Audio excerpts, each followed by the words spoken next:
আসসালামু আলাইকুম, সবাইকে ওয়েলকাম জানাচ্ছি। আমি মোফাজ্জল হোসেন রনি। আমি এই মুহূর্তে আছি কুমিল্লার নবাববাড়ির পাশে অবস্থিত। উপমহাদেশের সেরা সুরকার এবং গায়ক ছিলেন সচিব দেববর্মন, তার বাড়ির পৈতৃক বাড়ির সামনে। তো আমরা আজকে সচিব দেববর্মনের তার পৈতৃক বাড়ি সহ এখানে তার যে আগের বাসস্থান ছিল সম্পূর্ণ ইতিহাস আপনাদের সাথে শেয়ার করব। তো সবাই সাথেই থাকবেন আশা করি। বন্ধুরা, ইতিহাস এবং ঐতিহ্যের শহর কুমিল্লা, সেই ইতিহাসের সাক্ষী হয়ে আছে সঙ্গীতজ্ঞ শচীন দেববর্মনের পৈতৃক বাড়ি। এটা কুমিল্লার নবাববাড়ি চৌমুহনীর পাশে অবস্থিত তার এই পৈতৃক বাড়িটি। আমরা এখন প্রবেশ করব।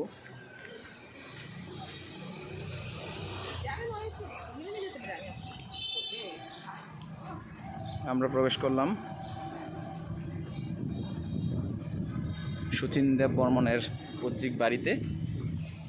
সচিব দেববর্মন ছিলেন উপমহাদেশের একজন সেরা সুরকার এবং গায়ক।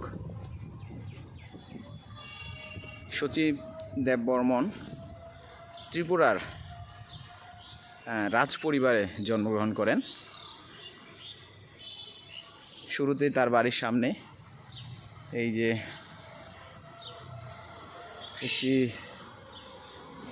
গানের কলি সহ টাকডুম টাকডুম বাজায় আমি, টাকডুম টাকডুম বাজায় বাংলাদেশের ঢোল, সব ভুলে যায় তাও ভুলি না বাংলা মায়ের কোল, এই সুরশিল্পী করেছেন। সুরশিল্পী ছিলেন শচীন দেববর্মন। তো এই মুহূর্তে আমি আছি শচীন দেববর্মনের পৈতৃক বাড়িতে। এটা কুমিল্লার দক্ষিণ চরথায় অবস্থিত। নবাববাড়ি চৌমুহনীর পাশেই এই শচীন দেববর্মনের বাড়ি। এটি একটি ইতিহাসের এখন জায়গা করে নিয়েছে।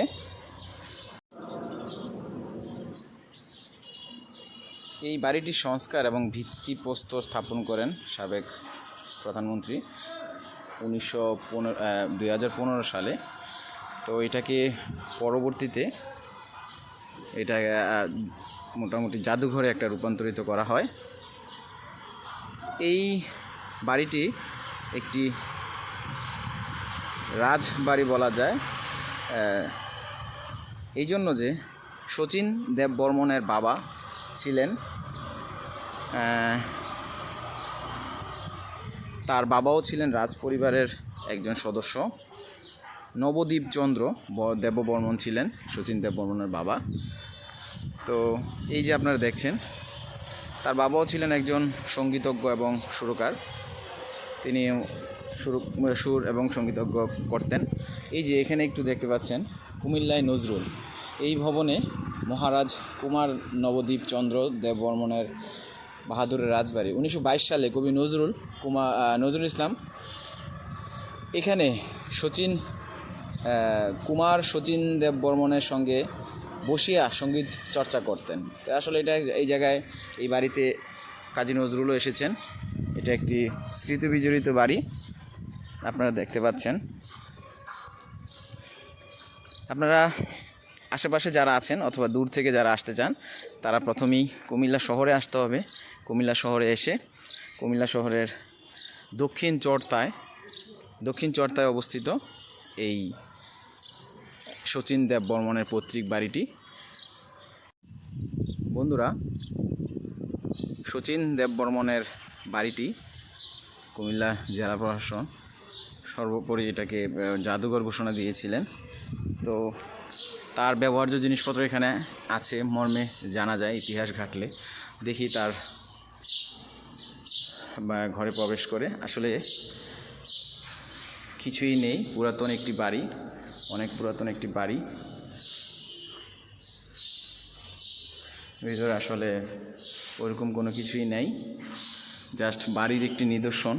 বিভিন্ন রুম, চারপাশে রুম দেওয়া, এটাই আছে এখন বর্তমানে। তো আপনাদের সাথে শেয়ার করলাম উপমহাদেশের শ্রেষ্ঠ গায়ক এবং সুরকার ছিলেন সচিব দেববর্মন। তার বাড়ি থেকে আজকে বিদায় নিচ্ছি। সবাই সুস্থ থাকবেন, ভালো থাকবেন। আল্লাহ হাফেজ।